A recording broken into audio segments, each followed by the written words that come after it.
Hello everyone, welcome to the law and trust channel of Adda 24/7। आप सबका बहुत बहुत स्वागत है। मैं निकिता सिंह। आप लोगों को सुप्रीम कोर्ट का एक बहुत फेमस जजमेंट आया है बिल्किस बानो केस का। इस जजमेंट से ये जो लेडी है, इसके आंखों में खुशी के आंसू आ गए। क्या था ये केस कैसे अराइज हुआ, इससे पहले क्या जजमेंट था, तो इन सब को लेके मैं बहुत ही ब्रीफ में आप लोग को समझाने जा रही हूँ। तो सेशन के एंड तक बने रहिएगा और आखिरी में अपने कमेंट्स ज़रूर लिखिएगा इस केस के बारे में। अगर मैं इस केस के बारे में बोलूँ क्लास, तो देख सकते हैं हमारे इंडिया में आप सब जानते हैं रॉइट्स होते रहते हैं। तो 2002 की बात है, आप लोगों का गोधरा कांड हुआ।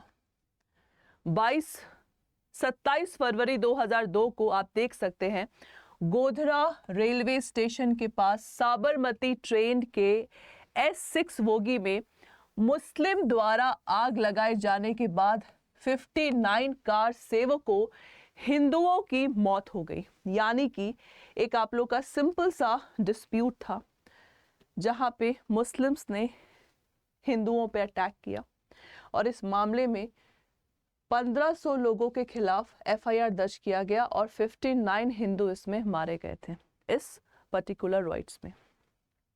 28 फरवरी 2002 को गुजरात के कई इलाकों में दंगा भड़का जिसमें 1200 से अधिक लोग मारे गए और विशेष अदालत ने गोधरा कांड में 11 को फांसी और 20 को उम्र कैद की सजा सुनाई।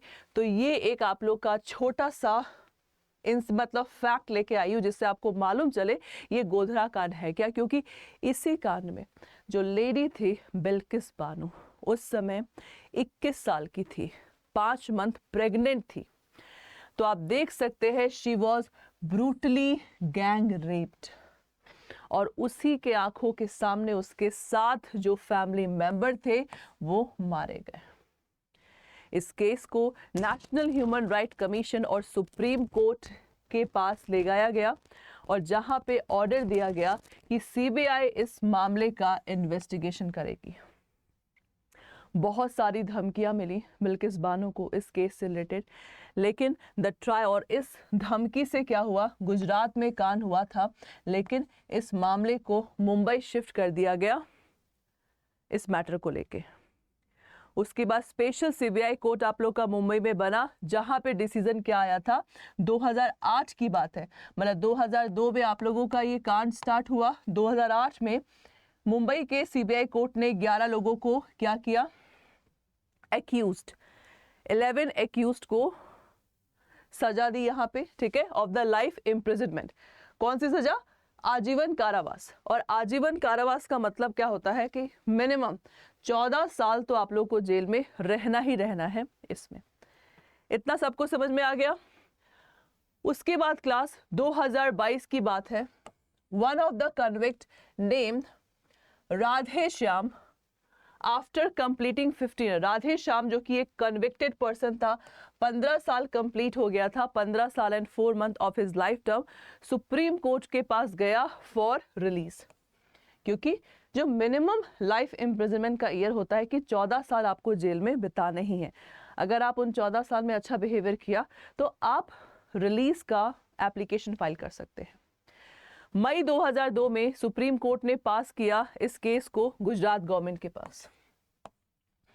Okay, It asks Gujarat government to consider Shah application for premature release as per state 1992 remission apply। remission मतलब सजा को कम करने का। अगस्त 15 2022 में गुजरात गवर्नर ने 11 कन्विक्टेड पर्सन को रिलीज कर दिया। मतलब जो 11 कन्विक्ट पर्सन पाए गए थे बिल्किस बानो के रेप केस में, उन सबको रिलीज कर दिया गया अंडर द रेमिशन पॉलिसी। सोचिए, क्या रेप में भी हमें ये सब चीज़ें देखनी चाहिए? भाई 5 मंथ की प्रेग्नेंट लेडी थी, 3 घंटे तक बेहोश रही थी उस समय जब रेप हुआ। However, this decision sparked a major public backlash and promoted the petition from opposition MPs। बहुत लोगों ने इसका विरोध किया, बहुत लोगों ने क्लास इसका विरोध किया, गवर्नमेंट, गुजरात गवर्नमेंट का बहुत लोगों ने। फिर क्या हुआ, बिल्किस बानो ने रिव्यू पिटीशन डाला 2022 में, appeal in the Supreme Court to review the decision of Gujarat government ordering release of 11 gang rape convicts. The current judgment come in response to the review petition filed by Bano. तो 2022 का जो review petition file किया गया था supreme court में, उसका decision आप लोगों का अब आया है. Supreme court overturned the Gujarat government decision to release the 11 convicts who raped Bilkis Bano and killed her family during 2002 Gujarat riots. यानी कि गवर्नमेंट के डिसीजन को ओवरटर्न कर दिया गया है और 2 वीक के अंदर बोला गया है उन सारे पर्सन्स को गिरफ्तार किया जाएगा.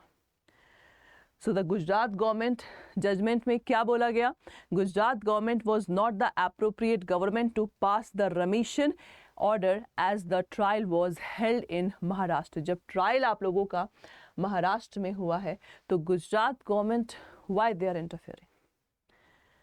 So the exemptions order lack the competence. Criminals can be released only by the state where they are tried. जहाँ पे ट्रायल हुआ है, जहाँ पे डिसीजन आया है, वहाँ के गवर्नमेंट को अथॉरिटी होता है डिसीजन देने का.